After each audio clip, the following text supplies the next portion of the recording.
اس نے مجھے آنکھ دی ہے، یہ آنکھ ایسی چیز ہے کہ مفت مل گئی ہے ہمیں، نہ ہمیں اس کے لیے کوئی پیسے خرچ کرنے پڑے، نہ ہمیں کوئی محنت کرنی پڑی، اللہ تعالیٰ نے عطا فرما دی، اور اس کے نتیجے میں ہم ساری دنیا کے لوگوں کو دیکھتے ہیں، اچھے مناظر دیکھتے ہیں، ایسے مناظر دیکھتے ہیں جو دل کو خوش کرنے والے ہیں۔ قدر ساری زندگی اس واسطے کہ مفت مل، اگر خدا نہ خواستہ کسی آدمی کی بصارت دیکھنے کی طاقت ضائع ہونے لگے تو آپ سوچو کہ وہ اس کا کیا حال ہوگا۔ وہ اگر یہ چاہے گا کہ میں اپنی ساری دولت لٹا دوں لیکن کسی طرح میری بینائی واپس آ جائے، اتنی بڑی نعمت۔ اور جو لوگ جانتے ہیں علم الابدان، وہ اس کی اگر اس کی حقیقت دیکھی جائے، چھوٹا سا یہ آنکھ ہے، اس کے اندر کیا کچھ اللہ تبارک و تعالیٰ نے نظام بنایا ہوا ہے کہ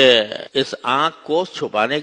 کو ضرب اگر اس پر لگے تو انسان کی بینائی جاتی رہے، تو اس کے لیے محافظ پیدا کر دی ہیں۔ یہ محافظ ہے، یہ ہڈیاں اس کی حفاظت کر رہی ہیں کہ اگر چوٹ لگے گی تو پہلے ان ہڈیوں پہ لگے گی، آنکھ پہ نہیں جائے گی۔ اور اگر آنکھ کے اوپر کوئی اندر بھی چلا جائے تو یہ جو پلکیں رکھی ہوئی ہیں اللہ تعالیٰ نے گرد و غبار کو صاف کرنے کے لیے، حسن بھی ہے آنکھ کا اور اس کو محفوظ رکھنے کا بھی اللہ تبارک و تعالیٰ نے راستہ بنایا ہے کہ میں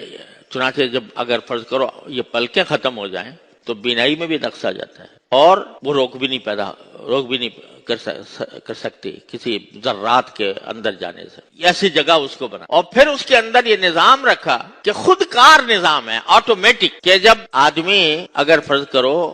دن کی روشنی میں ہے یا کسی بھی روشنی میں ہے تو اس وقت جو آنکھ ہے وہ نسبتاً پھیلتی ہے، اور اگر اندھیرے میں جائے تو سکڑتی ہے۔ تو سکڑنے کا نتیجہ یہ ہے کہ اندھیرے میں تھوڑی دیر تک کچھ نظر نہیں آ رہا ہوتا، تھوڑی دیر کے بعد پھر کچھ نہ کچھ نظر آنے لگتا ہے، وہ اس عمل کا نتیجہ۔ تو مجھے ایک ڈاکٹر نے بتایا تھا، جو آنکھ کے ڈاکٹر ہیں، کہ آنکھ کی امراض کے بھی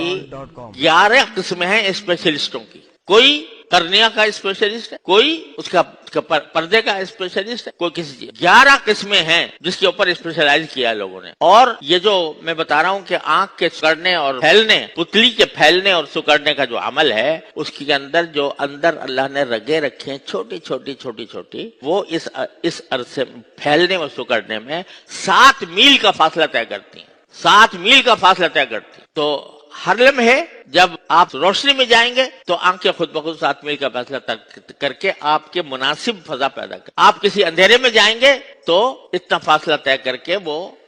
آپ کے دیکھنے کے مناسب ماحول پیدا کر۔ ایک آنکھ کی نعمت اللہ تبارک و کس لیے دی ہے؟ اس لیے دی ہے کہ تم اللہ تبارک و تعالیٰ نے اس کائنات کے اندر جو بہترین مناظر رکھے ہیں ان کو دیکھو اور اس کے خلاقی پر غور کرو، میرے مالک کی خلاقی کے پر غور کرو کہ کس طرح اس نے یہ سارے نظام پیدا کیا ہے، کتنی خوبصورت چیزیں پیدا کی ہیں، اور اس سے اللہ تبارک و تعالیٰ کی وحدانیت پر، اللہ تعالیٰ کی عظمت پر، اس کی قدرت پر، اس کا حکمت بالغہ پر ایمان لاؤ۔ اگر تم قرآن کو دیکھتے ہو تو اس دیکھنے کا ثواب، دیکھنے کا بھی ثواب، اگر تلاوت بھی نہ کرے انسان، صرف کھول کے بیٹھ جائے اور دیکھتا رہے قرآن، تو اس دیکھنے کا بھی ثواب۔ مسجد حرام میں جا کے بیٹھ جائے، نہ طواف کرے نہ کچھ کرے لیکن بیت اللہ کو دیکھتا رہے، ثواب ہے۔ اپنے والدین کو محبت کی نگاہ سے دیکھنا، یہ ایک حدیث کے ایک روایت کے مطابق ایک حج اور عمرے کا ثواب رکھ، والدین کو محبت سے دیکھ لینا، یہ حج اور عمرے کا ثواب رکھ۔ تو یہ نگاہ جو ہے پیدا کی گئی ہے، اپنی ضروریات پوری کرو، اللہ تعالیٰ کی خالقیت اور رازقیت کو دل میں بٹھاؤ اور اس کو صحیح معنی میں صحیح جگہ پر استعمال